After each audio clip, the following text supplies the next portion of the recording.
গত ১লা নভেম্বর শনিবার মাননীয় মুখ্যমন্ত্রীর অনুপ্রেরণায় তথ্য ও সংস্কৃতি বিভাগের শিশু ও কিশোর একাডেমির উদ্যোগে ঘাটার মহকুমা শাসক অফিস সংলগ্ন বর্ণপরিচয় মঞ্চের কাছে ছোট ছোট ছাত্রছাত্রীদের ছবি আঁকা প্রতিযোগিতা অনুষ্ঠিত হয়েছে।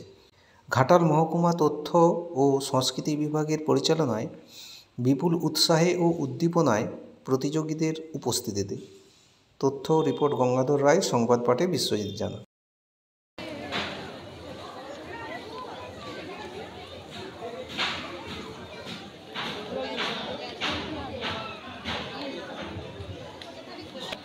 বিভাগ খ, যারা ওয়াটার কালার করছো তোমরা তোমাদের জিনিসপত্র গুছিয়ে নিয়ে জায়গাতেই বসবে।